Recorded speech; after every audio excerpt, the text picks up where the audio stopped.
In a world where most people watch movies and then forget about them, these brave heroes join forces to watch them again and then talk about them. Join them in their epic journey as they go back in time, a decade and beyond, to revisit and break down films from a vast array of genres. Do these movies hold up over time? Are they classics? Find out on Retro Movie Roundtable. Starring your hosts, Brian Fry, Chad Robinson, Dustin Melbardis, Lizzie Haynes, and Russell Guest. Coming now to headphones in your ears. Welcome all you lords, ladies, and knights of the Retro Movie Roundtable. Welcome to the show where we watch movies and then talk about them. I'm your host, Russell Guest, from right here in the Steel City of Pittsburgh, Pennsylvania, and joining me today is my good friend and my good co-host here, Mr. Dustin Melbardis from deep in the heart of Texas. How you doing, sir? Good evening. Glad to be the good co-host. All right, and coming to you also from deep in the heart of Texas, but in Austin, Texas, and the Meaning of the Movie podcast, it's your special guest and screenwriter, author, and podcaster, filmmaker, Mr. Rob Stennett. How you doing, sir? I'm great. We're talking about movies and getting to meet you fellas, and it's an honor to be here. I hear you like movies, and since you like the meaning of movies, you must like thought-provoking movies. Rob, what is one of the most thought-provoking movies for you? That's a great question. Few that come to mind. One is Magnolia, one of those movies that, like, maybe it's not the most thought-provoking movie, but it's one of those movies that I was like, oh, I didn't know you could do that in a movie where they're just throwing out different things and throwing out different ideas, and it really grabbed me. And then the other one that just comes to mind right away is The Shining, one of those movies that you can take as just a straight up horror movie, but there's also like so many memes and metaphors and different things to think about. And so those are the few that come to mind right away. It's also good with The Shining is that so many people are familiar with it and they know it, that everybody's favorite part or the thing that stands out to them is different. So it really does spark conversation. If you could do hours on The Shining alone. Absolutely. Mm-hmm. I mean, there's literally a whole movie like about it with different takes of what this mean and what's going on there. So Kubrick's whole filmography is really good at that. But for me, The Shining is just one of those that just always I come back to and are just, okay, what did this mean? What is he saying here? I love it. We covered it earlier, and it was a wonderful movie to study, and it's a great piece to talk about too. So, Dustin, how about you? What's one of your most thought-provoking movies? When it really came down to this question, I was like, The Matrix. Thought-provoking. Mm-hmm. I think I've shared it before, but there was no lore or setting that I had ever been so engrossed with. And for a young mind, being able to talk about such a widespread movie, all types of theories as to how it works. I'm such a huge fan of the entire franchise, but I remember the first internet forum I was ever on as a boy was called The Last Free City, where we were all theory crafting as to how could any of this work? Who really knows what? Simple things like, don't try to bend the spoon. That's impossible. Instead, just try to realize the truth. What truth? There is no spoon. That's a thought experiment. You could teach seminars on it. That's 17 weeks. That's a college semester. It helps that it's one of my favorite movies, too. All right. And we had a great time covering that one, and I'm going to make it 3 for 3 for movies we have covered here. Mr. Nobody is one of my most thought-provoking movies. It's one of those movies that it's just so amazingly well crafted and acted, but also you just absolutely invariably will find yourself sitting there thinking about your own life and the consequences of even small decisions that you make in your own life and the ripple effect that they can have and all the different junctures that you have in your own life. I really like that thought process. So there are other movies that do it, but I think Mr. Nobody is just wonderfully done, and I think that's one of my most thought-provoking movies. Rob, what's the last movie you saw? So I just saw Killers of the Flower Moon. It took me forever to go see it because I was like, okay, I've got a bunch of kids. I'm like, when am I going to find a big chunk in my schedule? But it was one of those that I really wanted to see in theaters. So this weekend went and saw it, and it's pretty amazing. Like, it's a lot to take in. I don't know if I've ever seen a 3.5 hour movie like straight like that, but yeah, I wanted to go see it. I wanted to see it in the big screen. Marty's my guy, and so just wanted to experience it. So went and saw that last weekend. I think it's a step down from the time that he put into Irishman. So, That's true. I mean, you know, is that a short Scorsese movie now? I don't know. That's a great point. Dustin, Takes a lot for me to sit down for 3.5 hours, man. That's tough. Dustin craves, as he calls it, the tight 90, the 90-minute miracle. Like he loves these movies that are just in and out very easy. What a joy. And it doesn't have to just be like a quick comedy. I think, what was it, 10 years ago or 11 years ago, Gravity is 90 minutes. Like you can get a lot done in 90. Not saying that anything over that is dragging. Our movie tonight, for instance, is not dragging, even with its time. But I do really like a tight 90. All right, Dustin, how about you? What's the last movie you saw? I had caught Lawless with Shia, Tom Hardy, Jessica Chastain, and criminally not using enough Gary Oldman. Underused, I think. I thought it was good, but I think it was it's kind of moonshining, bootlegging world in the woods, which is kind of where I'm from. And so, but I would say it's 2 or 3 qualities away from being great. I enjoyed it, but it was, the setting was good, but it didn't reach that upper echelon. But I was glad to have caught it. Last movie I saw was Birdman. Oh, we are here at the new Retro. We are entering movies that we accept into 2014, which is the theme of today's show, and that was the Best Picture winner from 2014 there. So I won't talk too much about it. Just see it. There's not much like it. I'll say that. Now, Rob, tell us a little bit more about the meaning of the movie podcast. What is the meaning of this? So, love film, wanted to do a movie podcast, and I consume them all the time. You're a madman. Who would do that? I know. So, you're my people, you're my tribe. And I've listened to your guys' episodes, and you guys do great stuff. I love covering film, love doing movie podcasts, but wanted to do something, and I was like, okay, what's most important to talk about? And I was like, really, I just like to talk about what the filmmaker's trying to say. And for me, in one sense, it's like, who am I to explain what the filmmaker's trying to say? Like, what am I, like, how, like, if David Fincher heard me saying, this is what your movie means, I'd probably be totally embarrassed that I'm trying to do that. But in the other sense, I'm like, what's more important to talk about than what this movie means and what it's trying to say? And so, for me, that's a little bit of my journey, is just like trying to explain, all right, this is what this movie is, this is what it's trying to say, and just wrestle with the ideas and themes. And it's not all like heavy duty, like, oh, we're talking about David Lynch movies and stuff like that. I'm like, all right, Jurassic Park, what's going on in that? Are they trying to say something? You know, Terminator 2, and then other times we do like lighter fare, and then we'll do, you know, heavier stuff. Like we actually did just cover Killers of the Flower Moon. That's why I saw it. So a little bit of both, but I just love wrestling with like, all right, what's this trying to say? What does it mean? And what does it make me think about my own life and journey and story? I like how your lightweight examples for Jurassic Park and Terminator, which still have very much have thought and content behind them. Like you didn't reach for like Crank. What are they saying? Right. Crank.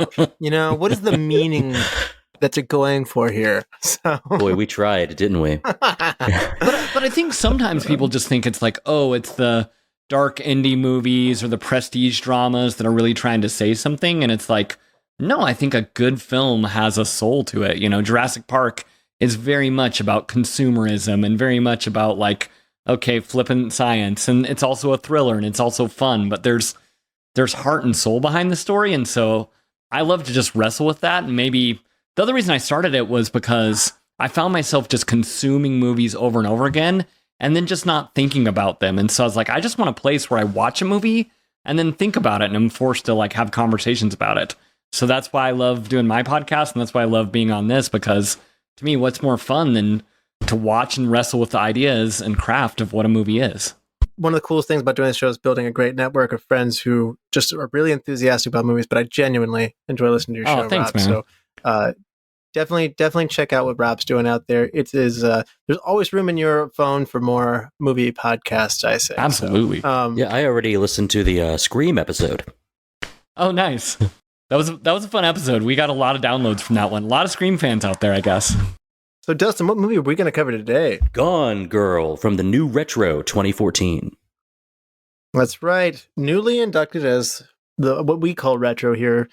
10 years. It's been a decade. This stars Ben Affleck, Rosamund Pike, Neil Patrick Harris, in PH, Tyler Perry, and Carrie Coon.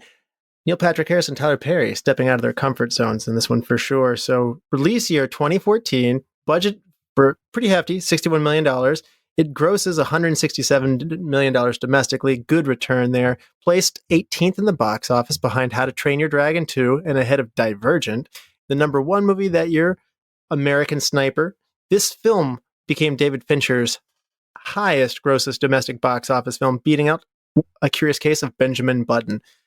IMDb is kind to this movie. It gives it an 8.1. The critics of Rotten Tomatoes like this a lot as well at 88%. The audience score right in tune with that at 87%. So this movie is liked by the audience. And you know who else liked it? The Academy Awards nominated Rosamund Pike as Best Actress.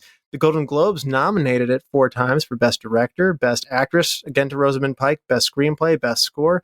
It is a BAFTA nominee for 2. Again, Rosamund Pike, Best Actress, Best Adapted Screenplay.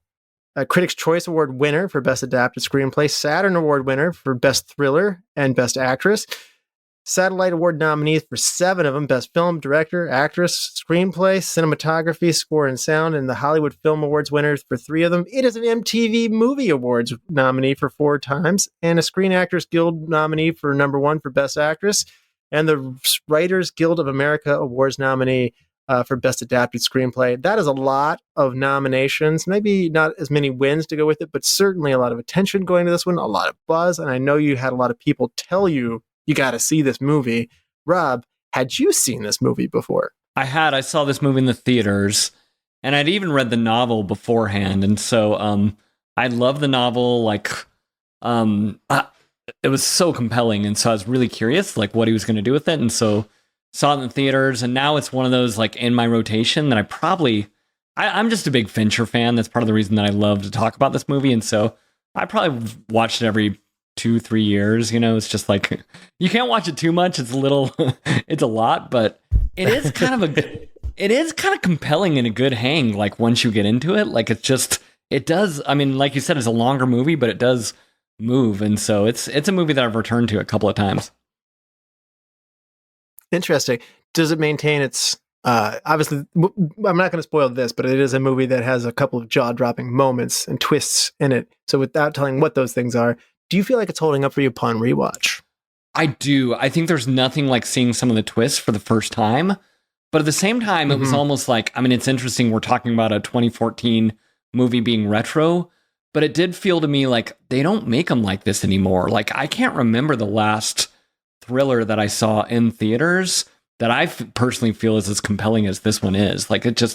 It moves, it's got stars, it's got an A-list director, it's got a great novelist based on the sharp screenplay. I was just for me personally, it checked every single box, and I'm this movie holds up better actually than I thought, just because it's so tight and it's so engaging, and even though it's just okay, it's just a thriller, I'm it's hard to pull off a movie of this caliber, and I just don't see it as much when it comes to thrillers being released in theaters now.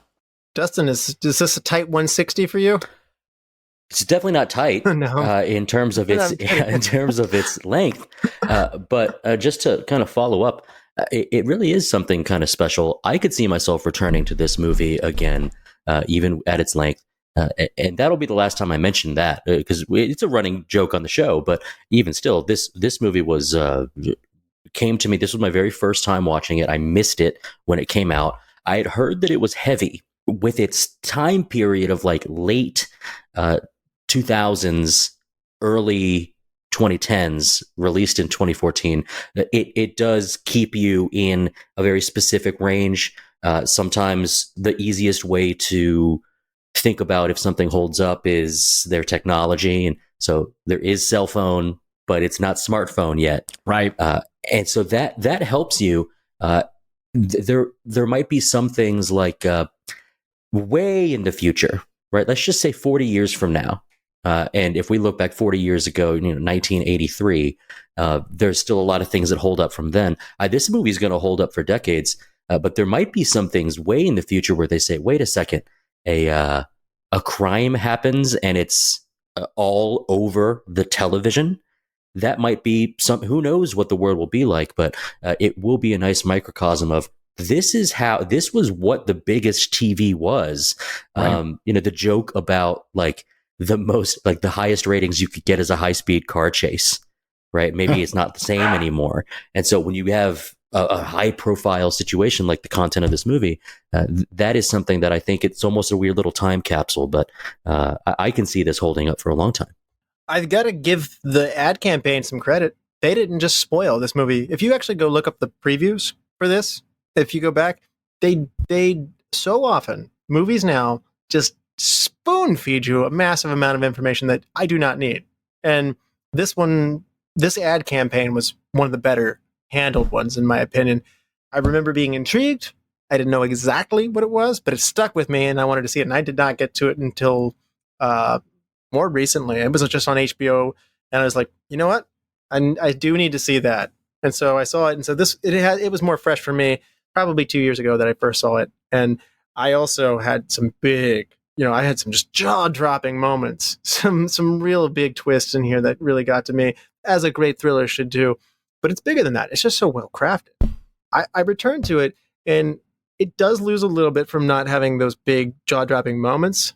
But I will say there's a lot of content, craft, and appreciation there, so that even upon returning to it, there is still much to enjoy, especially for somebody who appreciates well-made film, because this is really well done. So as Rob said, I like Fincher most of the time as well. I can't say that I'm across the board, but I feel like he's aged better.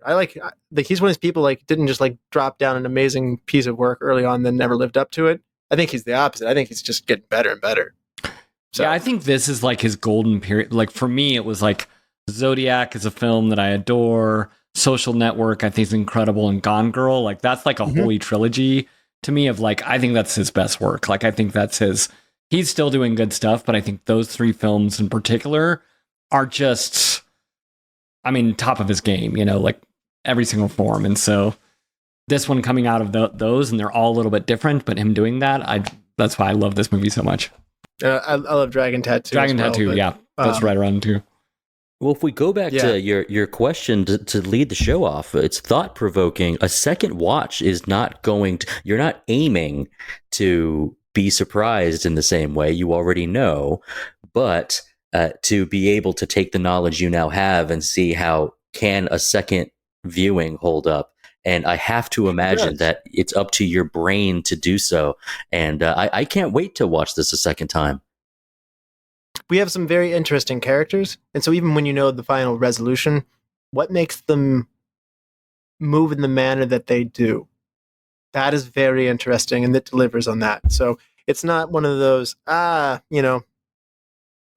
not The Happening by M. Night Shyamalan. Right. It's just like, there's that twist, and I have no desire to do this again. So, but it's not that. So it's not The Happening. I'll tell you what is happening. We will spoil this movie. After this, we will be back. Welcome to the All 80s Movies Podcast. I'm Bill. And I'm Jason. And this is the podcast where we talk about the blockbusters, the flops, and everything in between from one of the freshest decades for movies, the 1980s. So whether you're a brain, a jock, a valley girl, or a Jedi, we've got some 80s classics for you. Do these movies stand the test of time? Are we discovering something new? Is there an 80s movie we're finally watching for the first time? Join us each week as we dive into the cinematic nostalgia that inspired and influenced a generation. From the hits to the cult classics, we'll discuss our earliest memories, favorite scenes, fun facts, and our not-so-favorite movie moments too. It's the All 80s Movies Podcast, now available on all major streaming platforms. Please subscribe and happy listening. All right, this is your final warning. There are spoilers that lie ahead, so if you have not seen Gone Girl, then you're going to want to check it out. All right, Dustin, for those who haven't seen Gone Girl since 2014, do you want to refresh people's memories? Nick Dunn arrives home on his 5-year anniversary to find his wife Amy missing and some signs of a struggle. Detective Boney attempts to investigate this disappearance with Nick's help through treasure hunt-style clues left behind as the last places Amy would have been before her disappearance. Through flashback, we learn of their courtship, their happiness, and their struggles, leading to Amy fearing for her safety and documented in a diary.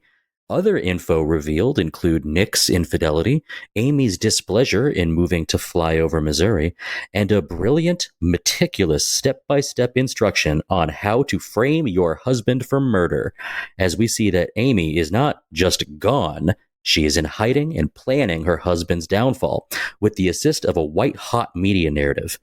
Nick gets wise to the plot and enlists his sister as an ally and a mega defense attorney to manipulate the media heat, while also attempting to bring the truth to light. Meanwhile, Amy's plan goes awry after being robbed by some Ozark riffraff, my kind of people. Amy turns to an old flame Desi for safety and some contingency conspiracy, while also being moved by Nick's media performance. Desi becomes a casualty in Amy's schemes, and she returns back renewed with who her husband has become, while Nick is forced to play along with the quote-unquote storybook ending to this media frenzy to ensure his innocence in this murder case. In one final television interview, the happy couple reveals that they are expecting, and everyone gets what they want, what they deserve, or simply just what they have left. All right. So let's go ahead and start this off. Just a little taste of what you're doing here. This is, for me, one of the big meanings here is the role that media now plays in this with news coverage. This isn't just a straight up murder mystery. It's a battle of perception, right? And information that is presented through TV. I don't know, Rob. This is one of those things where there's more than initially meets the eye, and it's already a compelling story. Right. But tell us one of the things that are grabbing you. Give us your meaning here, man. The biggest meaning of the movie to me in this film is when we talk about twists, normally what we're talking about is the end of the movie, right? Like, I'm not going to give away what happens, but we're talking Usual Suspects, we're talking Fight Club, Memento, these movies, The Sixth Sense, these movies where it's like, okay, in the last frame, the big twist happens, and then, everything I was there. What's so great about this movie is the big twist in it is at the halfway point. And so for the first half, you think you're watching one story, and then the second half, you realize like, we're watching a completely different story. And that's where a lot of like, this is a movie about crafting perception. This is a movie that's, this couple is essentially like fighting through the media, fighting for innocence, making their case. It's even a metaphor for marriage itself, of just like the way that we attack each other in kind of the most intimate ways and that sort of thing. And so there's so much to it, but to me, that midpoint twist, which is just rarely done, I think of Psycho as another one of those movies that like you're going through and there's this kind of iconic midpoint twist, but it's rarely done. And I think that's what sets this movie apart and makes it so special. And so I'm curious from you guys, like seeing it for the first time or coming upon it, like, how did that hit you? And even as like the metaphor of like, I thought I was watching this story and then I'm watching something different. Did you piece it together? How did you piece it together? And how did that like hit your perception of the film? The midway point of like an hour 5, and then we get another hour and a half of how you said it's one story, then another. It's 2.5 stories, maybe 2.75 stories going on at once, and enveloping the media as its own character, potentially as a boxing ring for where they are fighting it out. One from tons of scrutiny and attention, one completely in the shadows. And it is at that point that if you weren't already gripped by, if this was just one story, if you weren't already gripped, then once you get the second part, that everything you'd been listening to in terms of this diary voiceover flashback, then we're dealing with someone who, as a character, elevated incredibly with her brain, with her planning, with the lengths that people would be willing to go to get what they want, or to force someone else to not get what they want. It all became. You had mentioned, Rob, about in a marriage, about how you fight in intimate ways. And at first you might, the first hour of this movie, you might think that this is a story about Nick and not a story about all the people involved. Right. And everyone's other presence is just kind of tolerated, gives you a little context. Then once we see that it's not about Ben Affleck's character, that it's about Nick, Amy, Nick's relationship with his sister Margot, you've got these other roles that seemed very small until more the story is revealed, and it gets big. So I will say I did not piece anything together, and I do not try. Once I learn that this is unraveling in the way that Fincher wants it to, I don't try to point at the screen like I saw that coming. Oh, that's going to happen. Now, in hindsight, there are things like that. For instance, we have our two people in the Ozarks, specifically, I think it's Greta is her name, Lola Kirke's character. Yeah. And the guy who is kind of yelling from over the fence. Jeff. When I saw that, I said, that's trouble. Right. And it was. And it was trouble in a way to where now that you're... Jeff looks like more trouble than Greta. it's like that guy. well, maybe, but maybe not. And hey, if you're from the mountains, you can kind of see that trouble. And so when I saw it, it wasn't an I'm worried. It was lean in a little closer and see where this is going. Yeah. And I was so glad to do it. Even though the scope is big with the media coverage, Rob, it really does feel quite intimate between our two primaries, even with all this stuff going on. Looking at the structure of this is very interesting. So it takes 42 minutes before things actually start to unravel. So we come to like these characters. We tend to like the relationship. That's a really good move by the director. So we like Nick and Amy. And that's a good thing.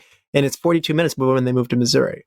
When trouble starts to happen, we get the seed sown that something's not right in Amy. She's been raised in a way that, like us being the amazing Amy and not being fully loved or accepted by her parents. And initially you think, well, that's hurtful. That sucks. But what that does to the character later goes on to explain a whole lot. Right. Like again, seeds are being sown. It's well constructed, so it holds up upon second viewings. But Justin's right. 105, big shift. And you're right. Psycho was the first thing that comes to my mind. And the other one was, we did one, it's one of the greatest thrillers list on the AFI from Laura, which we covered. Oh, yeah. It was one of my dealer's choices. And it's a really great movie. So if you like Gone Girl, definitely check out Laura. It's also an amazing movie too. And so it speaks to what Rob said earlier about how they don't make them like this anymore. Is if our examples that are close are from 80 years ago. Right. 44 and 60, right. I think. So yeah. So yeah, you're right. But I mean, the fact that she's alive, let's just go ahead and say it. Like, we find out she's not dead. She's alive. We are afraid she's missing. And that shifts the perception enormously. And then if over the next 30 minutes, we come to not like Nick. Like we come to commiserate with her, and through the very powerful monologue that she has. And so this is a really interesting pivot. We find that she's cheating, and then we don't like the character so much when that happens. And then we find out, you start to commiserate with her, but what she's doing is beyond. It's hard to get behind what she's doing as well. So she reaches another level of villainry. So in the end, neither one of these characters is extremely likable, but the entanglement that they have is really interesting. I think it's interesting as when she pivots, as her money is taken by the, Ozark couple, as Dustin's putting them, Greta and Jeff. It's really interesting to see how smart she is. She shifts her plans. She's done. Her plan's ruined. She has no way to keep her cover and to function. She had all this planning out and her plan's ruined, and she pivots and she uses Desi. She's very manipulative. Right. She was very manipulative early in the movie. That's the danger of this woman. That's the idea of it that she wants. And the first time I watched it, I really didn't know how that broadcast was going over for her. I didn't know what was going down. And I certainly didn't get the staged abuse that she was doing in front of the cameras. I remember thoroughly being confused about what is going on here. And I knew something was wrong in a miss when Desi comes home to meet her, but they set up this murder scene that's quite jarring. that I didn't see that coming, It's shocking. at all. I thought she was gonna. I thought she was gonna set him up for maybe a sexual assault case, but not the case. She goes straight to murder in inglorious, visceral fashion. And then she comes home and it's a media game to her and she loves the attention. And again, it probably is in some way shaped back by what I said at the beginning. That attention that the media of The Amazing Amy and, all of this stuff, this has warped what is normal for her. It does feel, I remember first seeing it and it's at the 105 mark and you're like, okay, where do we go from here? Like, how does this story keep getting tense? And I think that's what the construction is so amazing is okay, now there's another twist. Now there's another twist. The noose is tightening. And it is just it's a page turner on a film. It really does feel like that, where you're like, I'm not sure where this is going, but I'm leaning in. And for me, I think on rewatches, that's what I appreciate so much is, again, it's not just one twist. There's so many things where you're like, okay, she's in this place and she's trying to seduce this guy. What's she doing? You learn to realize okay, what's Amy doing? And you're trying to figure out what's going on with her, which makes her this wonderful, she's like the Joker and Batman all at once. It's okay, she's sort of heroic and she's a villain at the same time. You're not even sure what to feel or think about her. She is in this relationship with Nick. And so we don't get a full understanding of what their current life is, because what we see through the diary is the courtship and early times. We see the hard times during the recession when they both lose their jobs. It was lost on me a little bit as to her desire, whether it's in New York or what other kind of social circle she was running in with writers, being forced to go to Missouri, not where she wants to be. We don't have any picture of how the normal day-to-day goes with them. We just have snippets and stories of it. And so the time that it takes from her realization that Nick isn't what he's not the man, maybe he's not trying anymore, but he's not the man that she fell in love with what we are given. She is driven to this planning. She is driven to this revenge. You might think, and it's not until we start talking about it, guys, it's not until that we have a chance to discuss the movie that I start thinking to myself, all of that energy that went into this plot, could that energy have gone into working harder on the marriage? Right. But that's not the movie. That's not what we really want. We want to see this. What lengths is Amy driven to? I perceive that Nick's apathy and lack of engagement kicked in before hers. I feel like she stopped trying. That's true.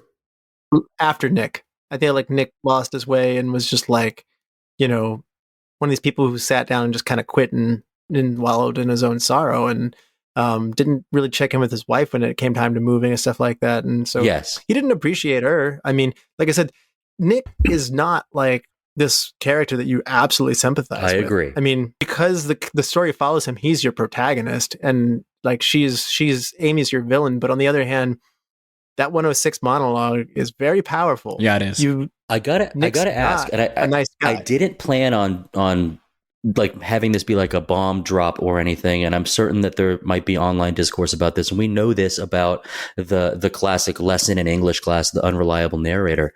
But we know that what is being written in the diary is meant to incriminate Nick. She says that most of it's real to start with, and it has to be. Well, hold on. And then she says she starts to fabricate. Russell, you said most of it's real and it has to be. That's where I think, if you want to get back to your initial question to start the show, thought-provoking, I'm not here saying that Nick is a good guy. In fact, I loved that he said that he isn't. But it does make you think that some of the, for instance, the shove into the banister, which is a very jarring moment as an audience member. It's one of those moments where I'm not clear with how real that was. That's what I'm getting at is... Yeah, I don't know. And that's where a second watch of this movie could be really, really good. How much of what we're seeing is real. And if it is cool, if you take it all as, oh, this was how it went down, it's just as good. But if there's a chance that a lot of the stuff that we see is truly not the way it went down, it just opens the mind up for so much more. I would say 99 out of 100 movies like this would be something along the lines of, she made a mistake and we got her, especially with the presence of our detective team. And then the feds afterwards, is that she made a mistake and we got her. We don't have that in this movie. No. In fact, she manipulates him into covering it up. That's something really special, I think. Well, and it works because we want to believe the story. The first question you asked, Russell, was about the media and the narrative and that sort of thing. And we want to believe the story of she comes home, they're reunited, and the cops want to believe it. And I do believe that happens sometimes, where we want to believe the story so bad that we let people get away with stuff that they shouldn't get away with. And this is a powerful way to tell that and make that happen. And no one's innocent. That's what makes this movie so smart. I don't think Margot, I think she's devoted to her brother to a fault. But I mean, Margot's a pretty decent person in the end. She is. And Carrie Coon, I love her. But even her, is she enabling him? Is she just forgiving him for everything? Is she okay, she scolds him pretty hard. She scolds him pretty hard for cheating. She scolds him for you're gonna not leave? How can you do this? So she's incredibly the voice of reason so often. She's the best person in this movie. Although I will admit, Tyler Perry really impresses me in his role here. This is not the Tyler Perry I'm used to seeing. Certainly, he's electric. He's not Medea. Isn't he electric in this movie? I'm why did he not take more roles like this? He is so. I did not know he had this in him. Did you? No, I mean you're this is Medea. This is the goofy Tyler Perry, and he's totally believable. He's just. Yeah, you're it is. It's this pitch that he has that you're where was this? Where's this been your whole career? Why have you never done this really before or since? I guess it's after this that he assumes the Alex Cross role. Yeah. Even still, when I saw that it was him, I thought to myself, but it's because I hadn't seen this. I hadn't seen this performance. If we look at it from the media perspective, the defense attorney of people like this is no one's champion. He's the charmer. He knows the game and he knows how to play it. And he sees through things and knows how to tilt it to someone's advantage, almost like a political campaign advisor.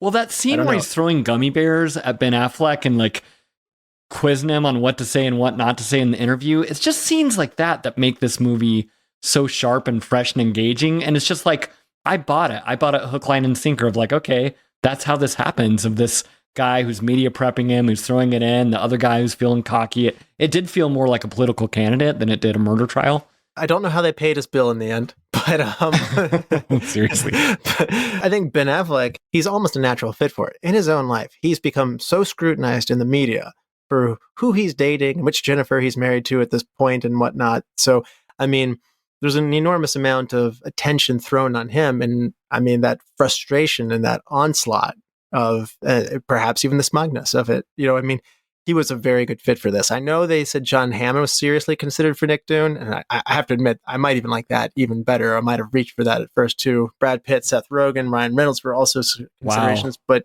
I got to say, Affleck does deliver pretty well here. I think that's maybe Affleck's, if not best performance. It's right up there. And I think it is because of the baggage that we bring with him. There's this scene where he's standing next to Amy's picture and he kind of they say cheese and he smiles and it's so goofy and weird. And it made me think of all the memes that Ben Affleck has been in. Is there been a more memed actor who's smoking outside, or he's in the Superman interview, he looks really sad.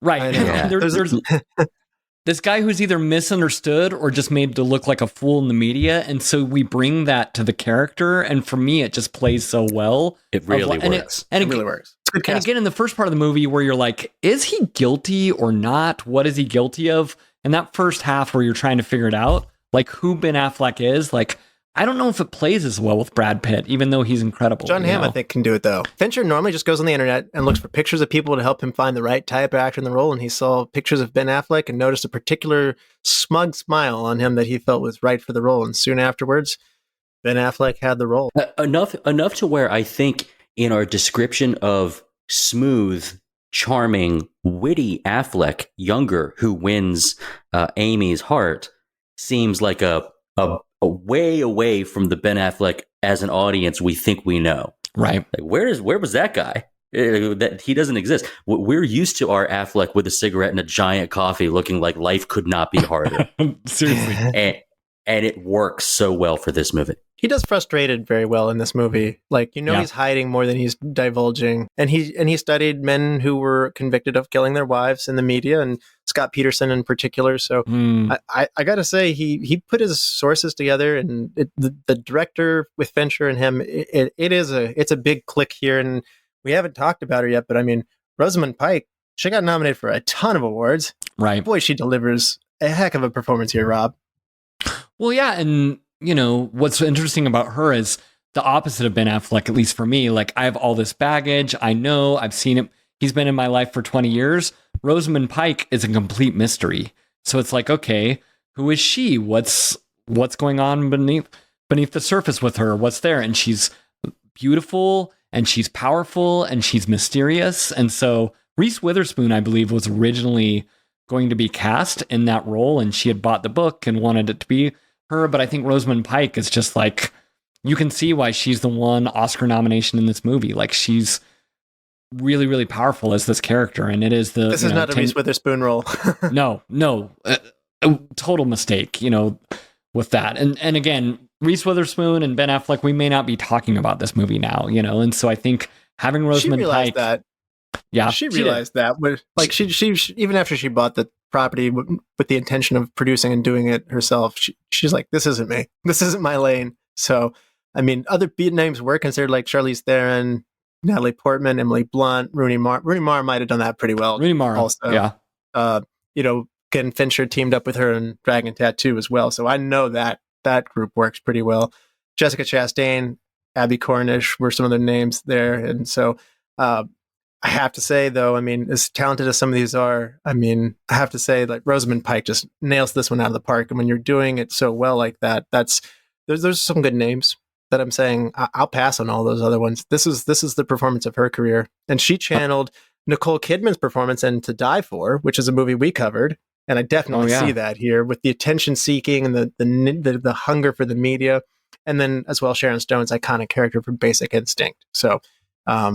And then Carolyn Bessette Kennedy. So she's taken these influences, and I can see each one of those things entering into what she's doing here. And what a heck of a way to do all this. And Fincher just picked her because, she's had even like at age 35, he thought that she was an unclear age appearance and she could pass for older and younger and everything that she was doing and still be very appealing.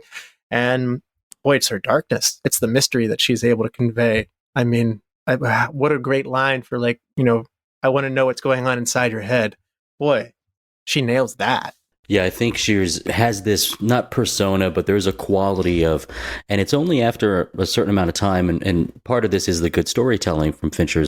I think it's believable that Rosamund Pike, as this character Amy, is capable of all of this stuff in a way that I don't think Reese Witherspoon's on-screen portrayal would be. Not saying it wouldn't be like a challenge anybody would want to take, but yes, it is from playing a role of someone unhappy, or from playing a part of the role is dealing with the pressures of her parents, of the marriage.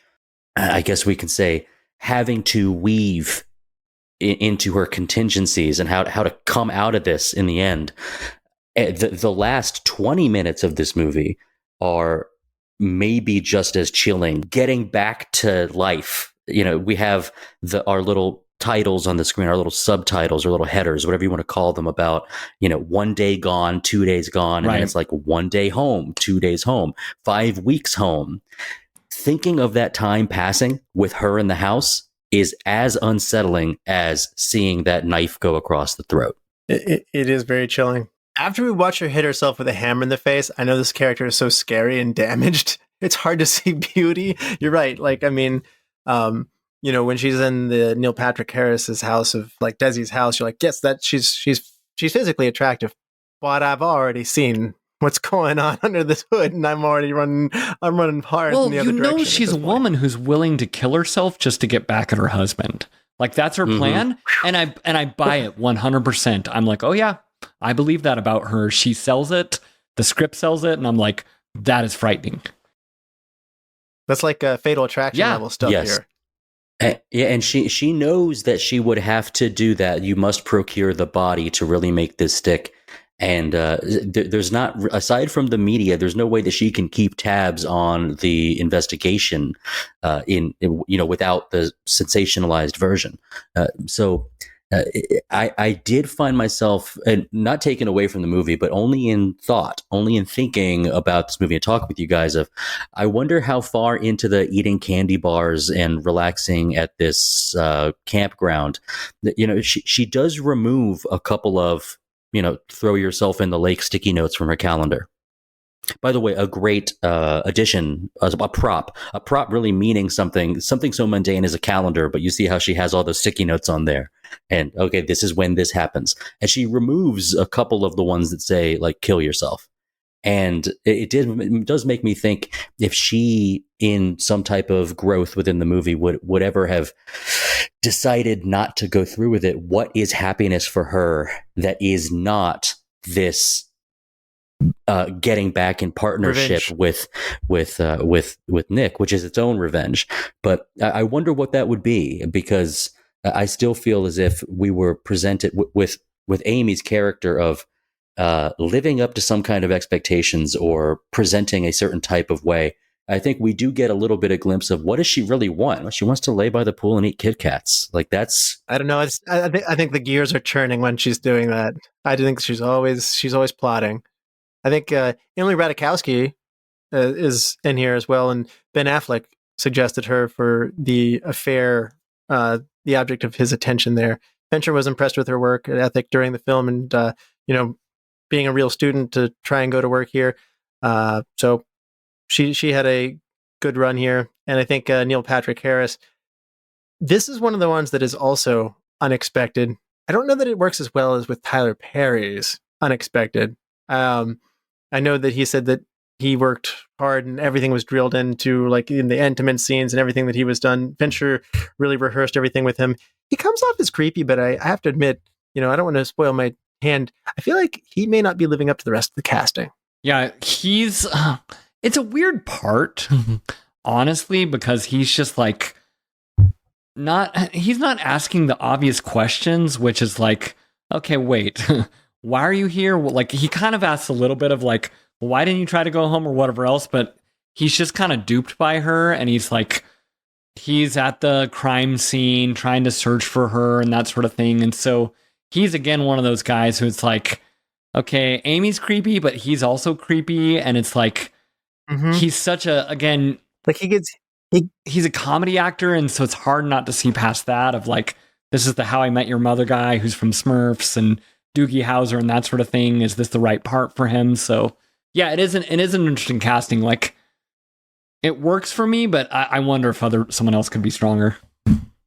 His character seemingly gets everything that he wants, and he lost her, and I could see it, like, him dwelling on that. Right. And again, he's got his own degree of being off kilter. Certainly nowhere near in the league that Amy's in, but I just don't think, and I don't think it's so much Fincher. I think with a different actor, you'll get the full effect that you need. I don't think it's the writing, and I don't think it's the direction on that one. I was lucky I didn't have that veil to see through, because I didn't watch How I Met Your Mother. I'm familiar with his variety show You're antics. missing out. That's really funny. But like, it was not hard for me to see him dive into this. So I'm coming from a different point of view, that I thought he was cold and judgmental. I think we can't always say it's the actor's choice, but the decision to take the little ramekin of ice cream out of her hand as she's eating it, as she's kind of lapping up the media presence and also having her second or third bowl of ice cream, he's seeing this image of this girl that he was obsessed about change. And he's shallow enough to think that if she puts on even a little bit of weight, that his little perfect world, how it's going, is being messed up. And so that little bit of control. There's so many words he used that are controlling and phrases that are sick that I thought he actually did a really good job. I'm just lucky I didn't have to fight through his comedy roles. That isn't what got me. I didn't see Harold and Kumar Go to White Castle in this while I was watching it, nor did I see Barney from How I Met Your Mother, which is definitely the role of his life. I mean, he's hilarious doing Barney. But I mean, I just felt like the mystery and the reactions and such. I just the desire, I don't know. Again, everybody else is so perfectly cast. It's not even that badly done. I'm not saying like this is a bad job. I'm just saying everything else is really, really right. David Fincher was originally going to do 20,000 Leagues Under the Sea, Captain Nemo, but it took a development halt, which dropped him out and made him capable of doing this one. And I'm not the Fight Club fan that everybody else is. Like, everybody loved Fight Club. So, I mean, I get more on board with David Fincher shortly thereafter, like Panic Room, Zodiac. So, I like Benjamin Button, Social Network, Girl with Dragon Tattoo, Gone Girl. Like he found it clicked at the new millennium for him, for me. And I've been on board with them. And so I think he deals better with this, like, torment and darkness. Like, it's very suspenseful. I don't necessarily feel like Fincher lives in suspense in that same degree, but he does have intricacy. He does have good characters. He has misdirection, and he has pivots in his story, and he has atmosphere all of his own. I do think atmosphere, there's just something about his films, the way they're shot. And for me, Zodiac is, I think, his best film. I think that it's so powerful. It's another film about media. Social Network is a film about media and litigation. And so there's these higher up thematic things, but they're kind of dark people dealing with dark things, wrestling with their own humanity. But they're original ideas. Even when they're based on books or something else like that, they're very much like, this is not franchise material, which when I hear 20,000 Leagues Under the Sea, I'm like, no, that's not Fincher. He needs to be doing stuff that's his own thing. You know, you say that, but I really wanted my other two Dragon Tattoo movies so bad. I would check Google, like, is it happening? Like, you know, for years, and I gave up at some point. It's like, it's not happening. And I was so disappointed. It's my favorite Daniel Craig. It's my favorite Rooney Mara. It's my favorite Fincher. Like, I loved it so much, and they just didn't do it. And they tried to reboot it, and it was nothing. It was that was a kick in the teeth. I didn't need that reboot hurt. I need to revisit it. I haven't watched it for years. You're inspiring me, Russell. Anyway, Dustin, you like this darkness. You like these flawed characters. Do you like this mood, this dark atmosphere that Fincher's putting you in? Atmosphere, mood, great words to describe this. Modernity. Aside from Benjamin Button, I think there's not a lot of period specific stuff. It's all stuff that's like, we know it exists in the world. It's not so involved in something niche like Michael Clayton, like incredibly legalese. It's enough to where a general audience it's recognizable. I have to presume that, let's just look at Tyler Perry's character here, where the guy who coaches you on what to say. There's a small percentage of people that are like, oh, the defense attorney does that and tells you what to say. But most of us know, right, that's how it goes. And so the idea that we're so close to things that are maybe outside of our happy lives, and it's peripheral. It's just one or two circles away from the stuff that we are generally used to. I think that is it's not close. It's just far enough away to say, let me get a taste of this world. Speaking of a taste of a world, we do have our detective team in this movie who go down into that like abandoned mall to go talk to that contact. Now, that is something that I think most of our audience is like, what is going on here?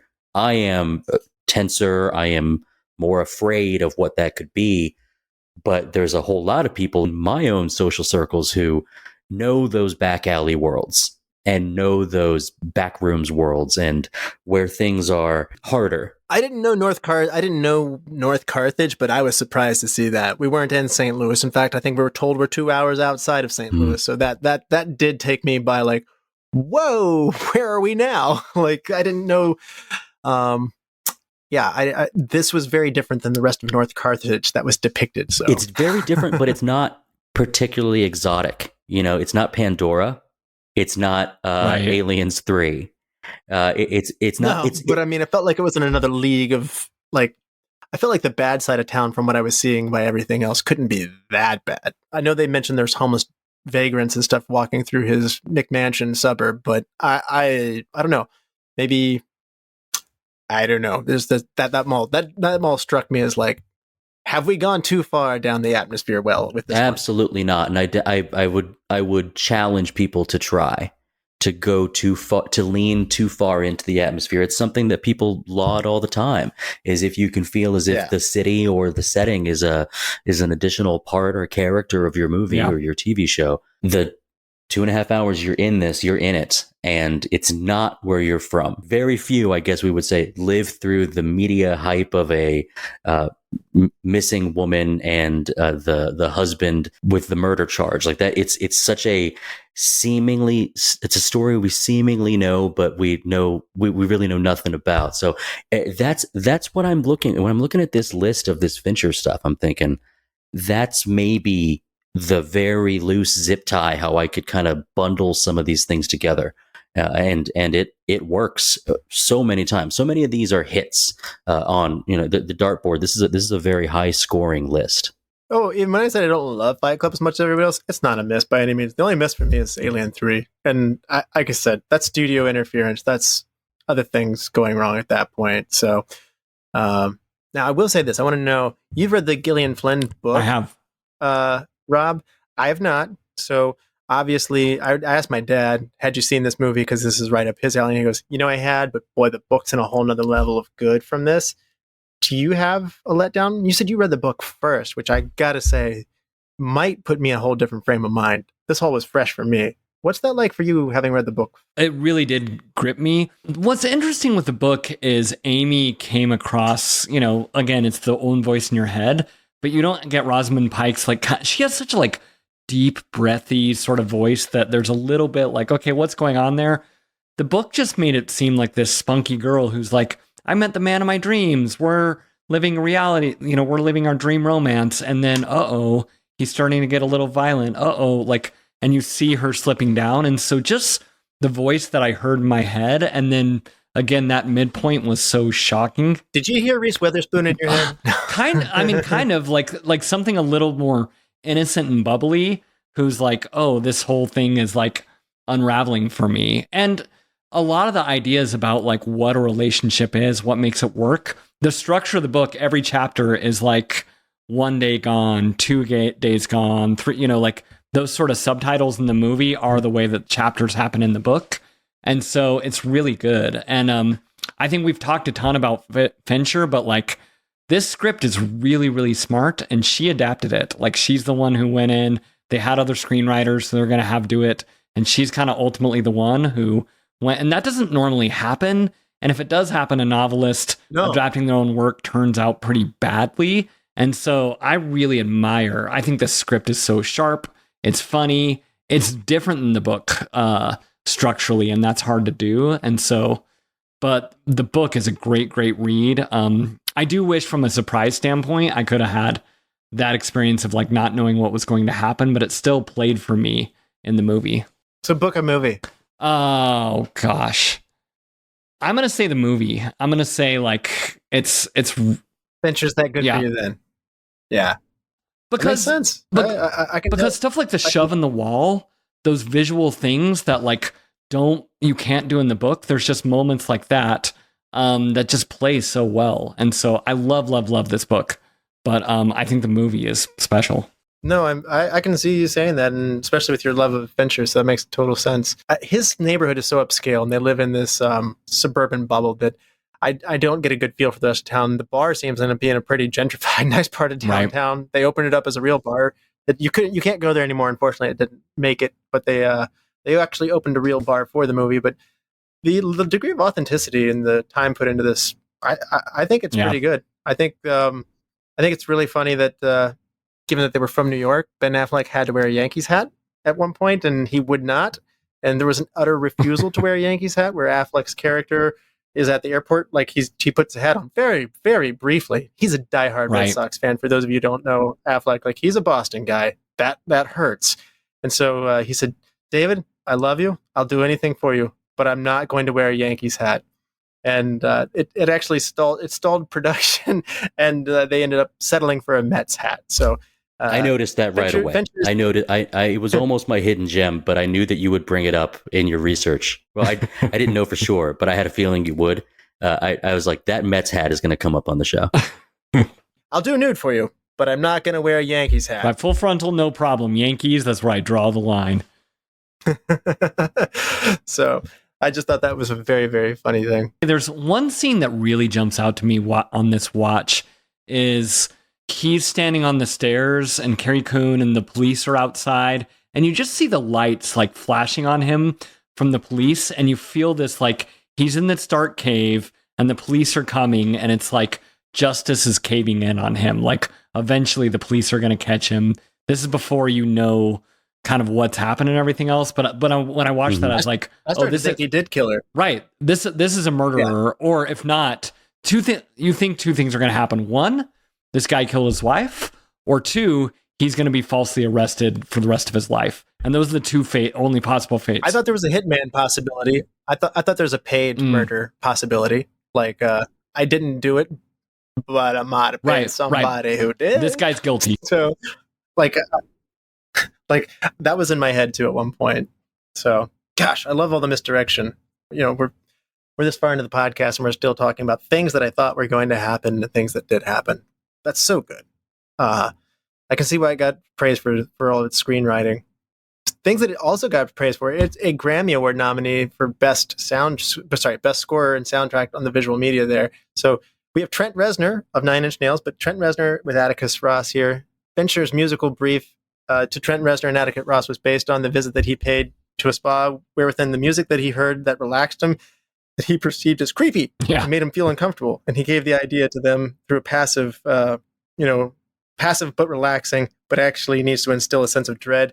And with that direction, oh man, did Trent Reznor and Atticus Ross nail this? We can really envelop it with the rest of the atmosphere. You aren't being pushed or swayed with this music. I think it's kind of in the back of your mind, or it's kind of the hairs on the back of your neck in that thriller aspect. Unsettling, looking to your left or right. There's no imminent danger, but it just kind of feels as if things are escalating. I actually am going to reserve a little bit because I selected some of my superlatives based on this info. Ah, okay. Yep, that's on brand for sure. It's so innovative, right? Like, I love what you said about the spa music kind of gone wrong. It's like, this score is unlike anything else. It's atmospheric. And again, all these little decisions, the lighting, the performances, even the staticness of the shots, the camera's not moving a ton. And so the music is really carrying so much of the emotion and atmosphere. And it's not like anything else. I mean, I think Trent Reznor really is bringing something to it. Social Network is another one. I think that might have been the first score that they did together, but like that's another one of those scores that just really creates this atmosphere in such a powerful way. Speaking of things I love movie superlatives. Rob, do you want to help me do some movie superlatives? I'd love to. All right. MVP of Gone Girl. So I'm going to give the MVP to Gillian Flynn. I know we've talked a ton about Fincher, but I do think if you're asking what makes this movie special, it's the construction of the story. It's so smart. It's so innovative. And if there's one person who really deserves the credit for that, it's her. There's other great Fincher films, but there's, like you said, there's other Fincher films that fall flat on their face and that sort of thing. And what makes this one special and what made me excited to talk about this is the script, is the way the story is constructed. So she's my MVP. I love it. Dustin, MVP. I am going with Fincher here. There are some creative choices that when they come across, when you watch something for the first time, you immediately in your head just like, oh, risky. And every single one of these in this movie, I go, oh, wow, good payoff. So I like to give credit to writers as well. But this I think the body of work and then this on top of it, it's David Fincher for me. I mean, you guys picked the obvious too, and I mean, I want to say that I probably side a little more with Rob on this one. The story is outstanding. I'm not a big fiction book reader, but this one has me a little bit curious, I have to admit. So the fact that she also did the screenplay adaptation, as you've already pointed out, in today's era, this is growing increasingly uncommon, and when it happens, you normally get 3 other people writing it with you, and I don't see that on the credits here, so I'm going to give it to Gillian Flynn as well, but nod to Rosamund Pike, by the way. So, I mean, she's outstanding as well. I for not positive reasons, before I saw this movie, you said Rosamund Pike, I'd be like, Die Another Day. And this is the palate cleanser that the whole career needed. So like now when you say Rosamund Pike, I think of Gone Girl instead of Die Another Day, and that is a very positive shift in my perception of so many. So absolutely, yeah. Best supporting actor, Rob. I mean, we've talked about Affleck, Rosamund Pike. I don't think I've talked about Kim Dickens yet, and I really like her kind of just like earthy performance as this sort of detective. Who's good. Who's breaking things down, and she's very measured, and she's just a great foil for these 2 big expressive actors to play off of. I kind of buy her, and for me, she really grounds the movie. And so it's not a flashy part, it's not super sexy, she doesn't get a have all the fun lines like Tyler Perry does, or even Carrie Coon, who I love, but I think Kim Dickens, I just want to mention her because I think she adds a lot to the film. She does, and I really like that they pair her with this seemingly dislikably overly simple junior investigator that's with her. It's like, ever hear the most simple explanation is usually the right one? She goes, actually, I've found that that's never the case. So I mean, it's a great moment. I mean, they're good together. So I mean, she's clearly a cut above everybody else there as the senior investigator there. So you're right, her sharpness. I really enjoyed her character and what she was bringing to the misdirection of this. So great pick. Dustin, best support. I almost went Kim Dickens here, but I had to go Tyler Perry. You have to. Not a ton of screen time, but you said it, Rob. Electric, and this movie's wit should be applauded more. No one told me it was so quick and charming, and that should be as part of its whole experience. And Tyler Perry's scenes, the gummy bear thing, it almost made my best quote. It's not silly, it's not childish, it's just and even the dialogue between the twins, Nick and Carrie Coon's character Margot, like there's so much quickness, and Tyler's great on screen. So that was my best supporting here. Mine as well. And Tyler said he did not know anything about the movie's source or the novel, and that David Fincher, his reputation, and he wouldn't have accepted the movie had he known the weight of this, because he said I probably would have walked away from it, because if I had known David Fincher was and really known his body of work, or if I had known how popular this book was and how many people love this book. My agent knew that and didn't tell me that until I had signed on. That's good that not, because I mean, I don't like to do these roles where it's so magical for people already, and that it's already become something very special. There's a lot of pressure associated with that, with what it wants to be, and I will do nothing but disappoint them. And boy, you did not disappoint anybody with this, Tyler Perry. You did a great job. So thank you, Tyler Perry's agent, for not telling him what this was, and please give more things like this to him unknowingly. So hidden gem, Rob. I'm gonna go with this may be a weird one, but The Amazing Amy books. I just thought like it's really fun that these kind of fun classic children's books that like made her all this money. We're talking so much about the media, but like I was talking to my wife the other night about different strokes for some reason, and like child actors who get so beat up and it like overwhelms them and takes over their life. This is kind of one of those like subtle sort of stories where she's not necessarily a child actor, but she's kind of growing up under this microscope, and it totally messes her up and essentially turns her into a psychopath. And so the fact that these fun little like Matilda-y, fun what Nancy Drew type of books mess her up in such a way, I think it's such a cool character detail that it's just a little throwaway that you can miss. But it's really important to the story. Terrible crazy parents. Terrible parents.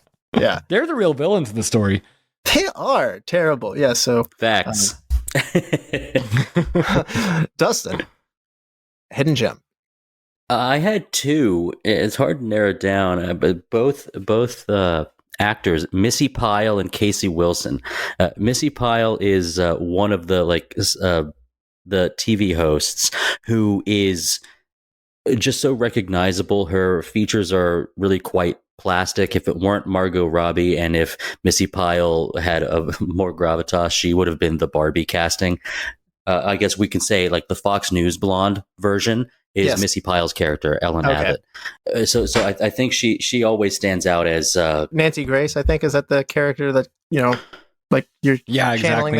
there? Yeah. Yes.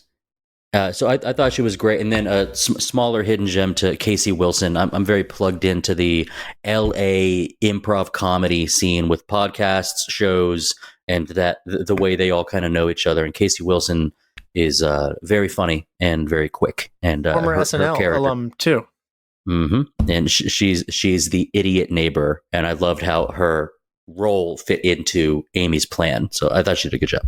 Yeah, absolutely. I loved how hearing her described as like local idiot, like with such scorn and disdain. But like, again, she's manipulated this person, become friends with them, seemingly all with the purpose of using them. Devious character. My hidden gem is going to be the music. I talked about it a lot. I mean, this score is peanut butter and jelly for David Fincher and Trent Reznor. It's great. Recast somebody. If you had to recast somebody and put somebody else in their place, Rob, who would it be? Yeah, I mean, we talked about it a little bit, but probably for Neil Patrick Harris, I would recast. And I'm not sure who the right person is. Like, I wonder if it's someone a little sweeter and less creepy, if it would help, like make that moment a little bit more shocking. And so I don't know, maybe like maybe another How I Met Your Mother, like Jason Segel or something like that, who's like kind of sweet and you're going real kind. Sweet. Yeah, who's kind of sweet, but then it like, there's this creepy part to him. So that's one I'll throw out there. I don't know. That was the first one that came to mind. Wow. Dustin, how about you? Who's your recast? So I mentioned there's two TV hosts that matter in this movie, and I don't know if we need two of them. I don't think that's needed. But I think Missi Pyle is so good. I'd rather her be swapped to a more personal role in this movie, which is Lola Kirke's role, Greta, one of the Ozark ruffians, the trailer trash friend who robs Amy. I think that having her in almost that Jamie Presley, My Name is Earl type character it'd be funnier. But it's not meant to be comedic in that way. But I'll be honest, with the change one thing and with recast, there wasn't a ton I was really looking at here. So I liked the idea of her being just slightly different, readjusted into that movie. I also went after Neil Patrick Harris for my recast. These are going to seem like overcastings, given where we are in this point in history. But this, if you go back in time to when this was released, I don't think it's going to be as absurd. So I'm going to go with Cillian Murphy or Jared Leto stepping in for Desi. And yes, I like both of those because they're slight. Both of them are slight people. Yes, and I know somewhere our co-host Brian Fry is, fell off of his chair going like, don't you dare put him in this movie that I love. So, best shot, Rob. I love the sequence where it's building all the way up. You're seeing the burnt up diary. You're seeing him kind of have that moment of like revelation of like, oh my gosh, she's been writing this whole story and been framed.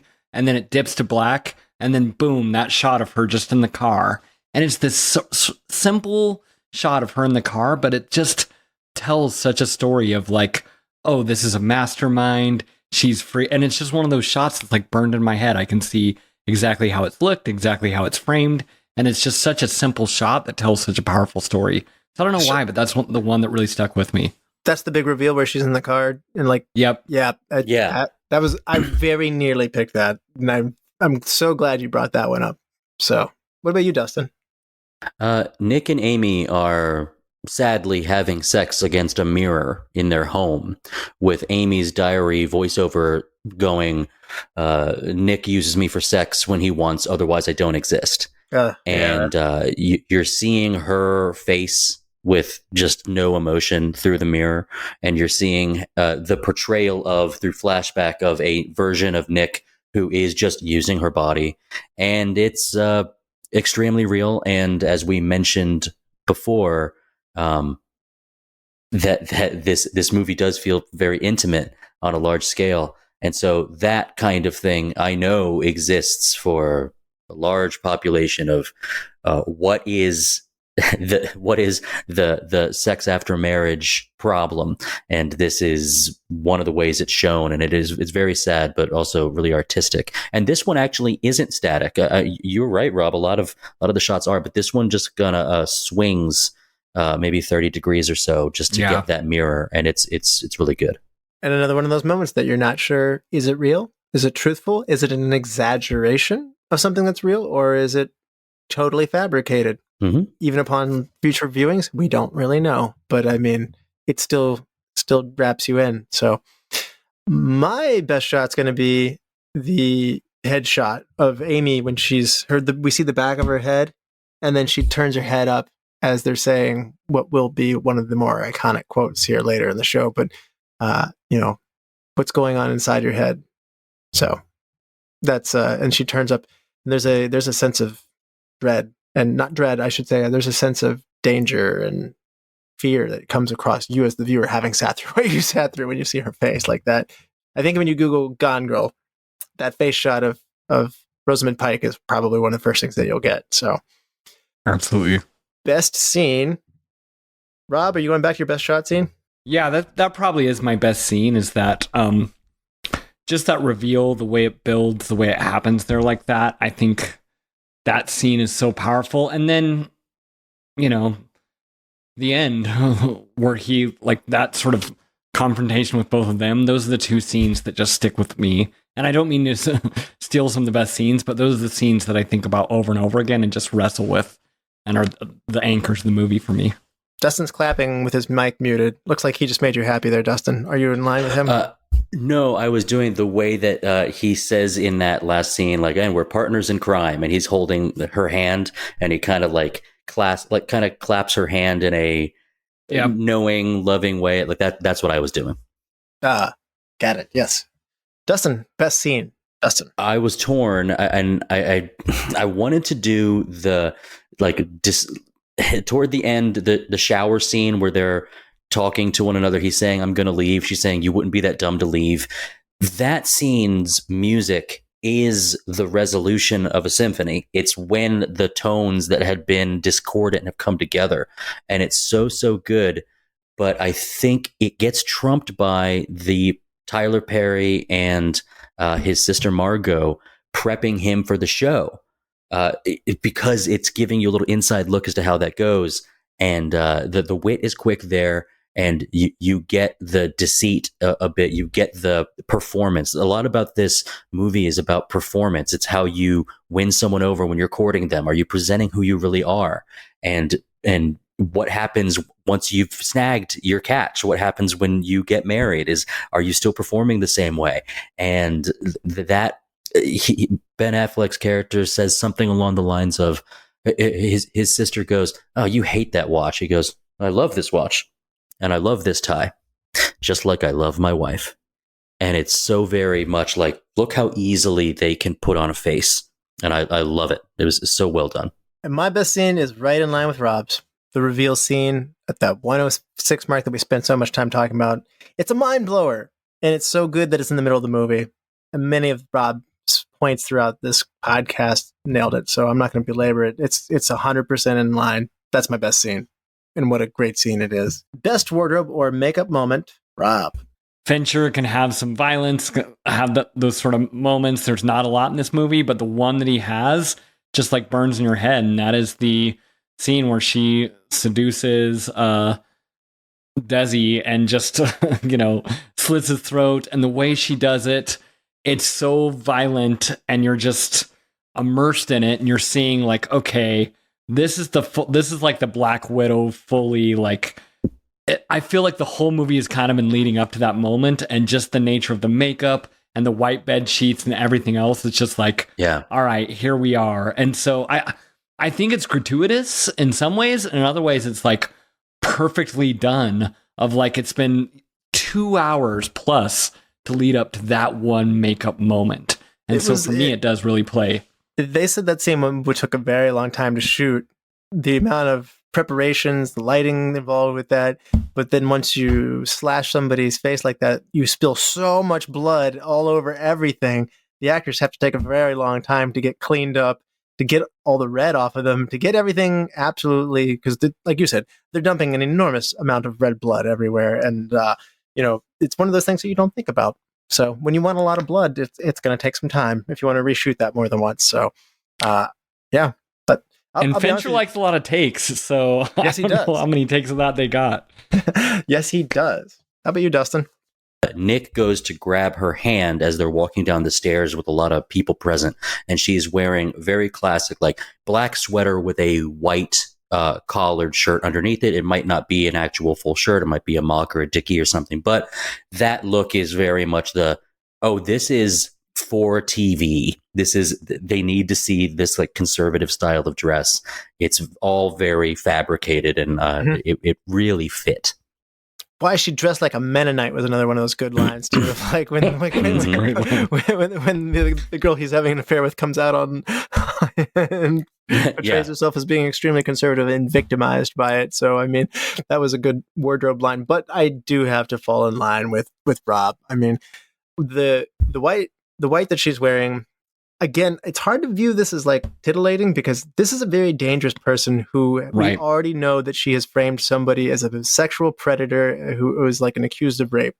And because we know of that, I think that's where we're going again. And turns out it's worse. She's about to step it up to go to murder. But I really think that she's staging the scene for sexual assault in this one, which is setting my expectations for danger already. So I'm not necessarily thinking sexy. I'm seeing like this guy who's head over heels over being lured in. So I'm afraid for him in a horror movie sort of way. But also, flip turn, the next scene that she's wearing that same piece of wardrobe, she hops out of the car with all that blood, which would probably be brown and dried after a long car ride from a lake house, but it's not. It's still like freshly like red all over and right in front of all the media for everyone to see her in all of its splendor come in. So the white, in terms of like this luring in, and in noirs, white, we learned this with Double Indemnity, white is often not necessarily this pure, safe element, and it's luring you into your death.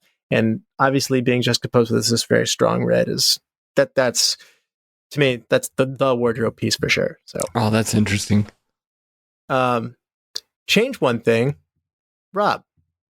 Sticking with the blood, it is weird to me. Like, it does take me out of it, like how long she's covered in blood. I think I'm trying to remember the whole sequence, but she comes back home and then she goes to the hospital and then she comes home again and she finally showers. And I was sort of like, would she not shower like earlier on? Like, would she not have got, like, it was like almost like they're trying to set up this epic scene where she's coming clean and he's naked and coming clean and they're coming back together. But I don't know, that scene felt a little forced to me of all, as much as I've like complimented the screenplay, that scene felt a little bit like, okay, we're trying to really do something metaphorical of their coming together and the blood's washing off and that sort of stuff. And it's probably a weird scene to pick, but watching it this time, it kind of took me out of it. I was like, wait a minute, would she not really have showered before then? How long has this been going on? This is weird. This is weird. And so again, just one of those little details that like took me out of it. On the way home at a rest stop, I had to kill somebody else so I could have fresh blood put on me. So I just killed somebody else. Just throw that in there, in the exposition. No, I'm kidding. Dustin, how about she's you? Got a taste for it. More screen time or work with the detective duo on their own, the same way that we had them go into that abandoned mall.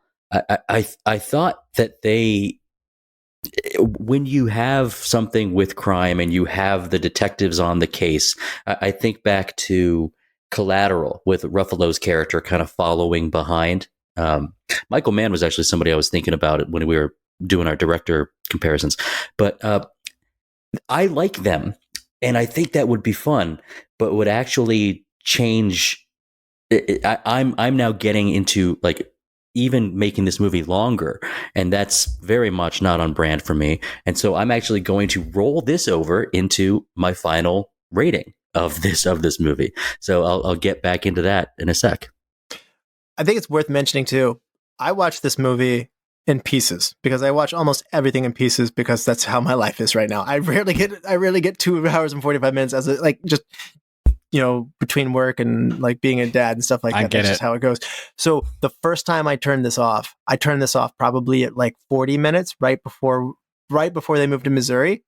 And then I think I think that I had a very short viewing. I turned it off at like the 1 hour mark, right before the reveal. Wow. And I remember this turning into like, I mean, I had an uncanny ability, and my first thinking was like, man, this would be a very good TV show, because I keep tuning in, and like it was almost perfectly pre-orchestrated and TV show like structure to get this ingested in a certain way. So I'll be honest with you, it would make an amazing TV show. I think that would be, I think having a lot of the great movies have TV shows. So I might change one thing is I think a TV show spinoff would be amazing.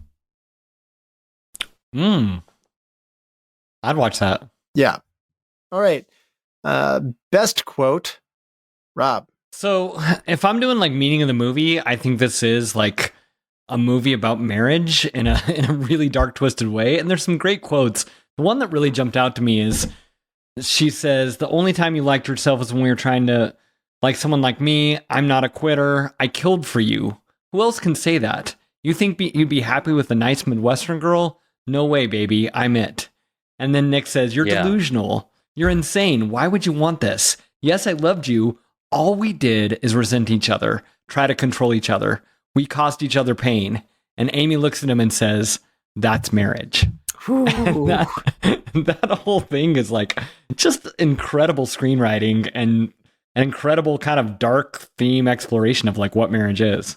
I'm happily married, by the way. So chilling. I mean, I got chills. Just like, I was like, "Ugh, that's scary." Like, yeah. Dustin, how about you?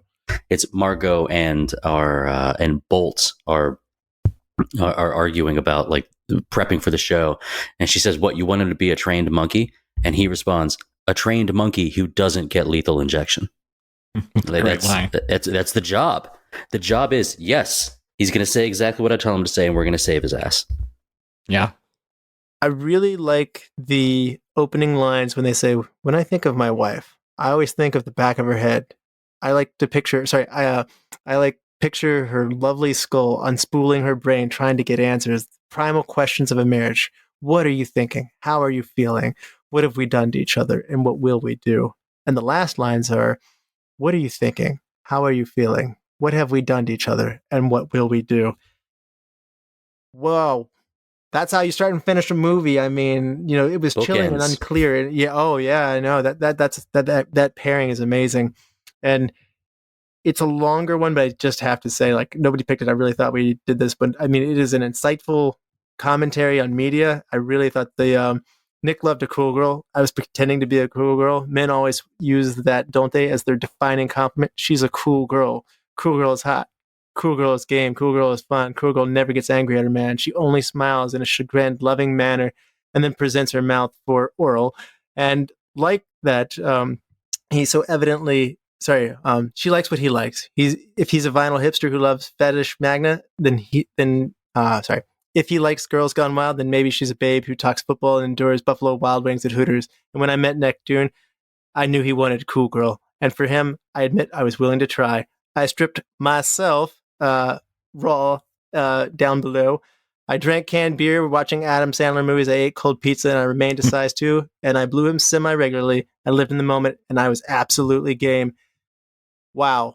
Like the degree of getting under the hood of somebody in that mechanical way of thinking, that detached, I guess, I'm not sure if it's that's not a sociopath. I guess that's, but boy, that's a very interesting psychological study of,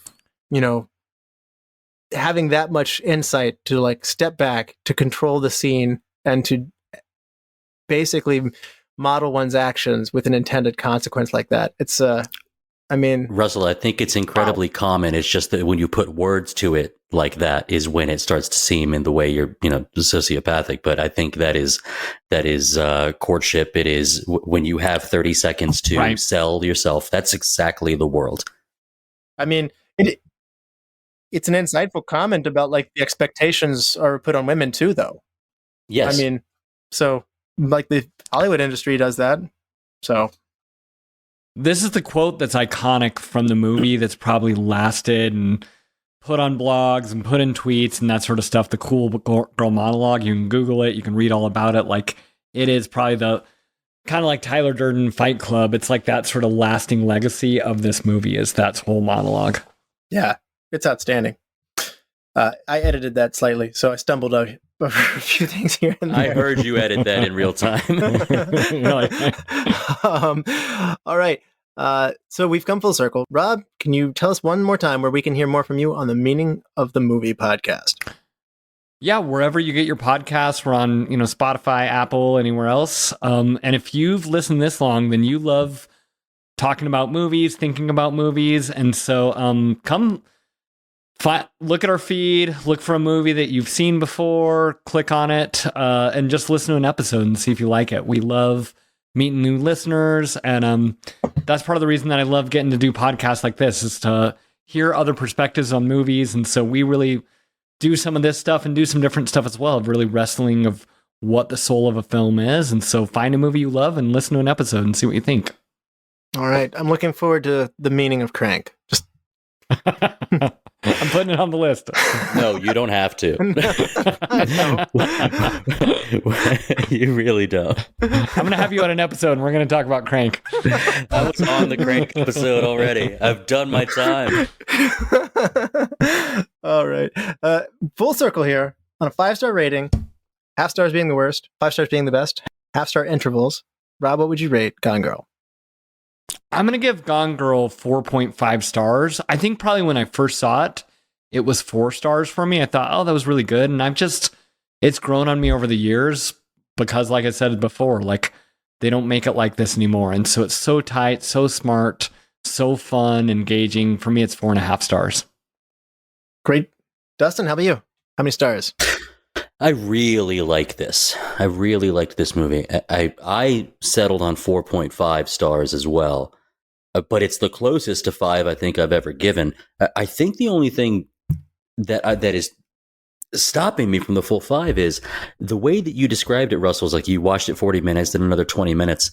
I think if we had a little more fleshing out of some of our like detective characters and some of our other characters, like our attorney, this could have been like a 4-part, hour-long segment, like mini series. Yes. That when you mentioned the thing about TV earlier, I was like, that's exactly what I was thinking. This could have been, a 3-parter or a 4-parter. Well, I mean that Twin Peaks reboot, the 17 episodes of anywhere from an hour to an hour 40. You have to be a special type of fan to like that. I will say this movie is so good. I think I'll probably, if that's the only thing, I'm going to go ahead and just real time bump it up to 5. This was very good. So this is going to go on my 5-star list of the year. I'm also going to follow Rob's suit as I've done many times tonight.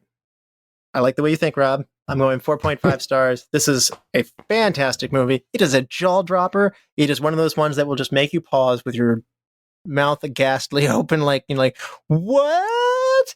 That's a special thing for a movie to do. And like you said, Usual Suspects, like there's these like aha like moments. This is bigger than an aha moment. This is a moment of true shock of, am I watching this? Like, this isn't the way movies do these things. So refreshing, well presented. David Fincher was the man for the job here, and 4.5 as well for me.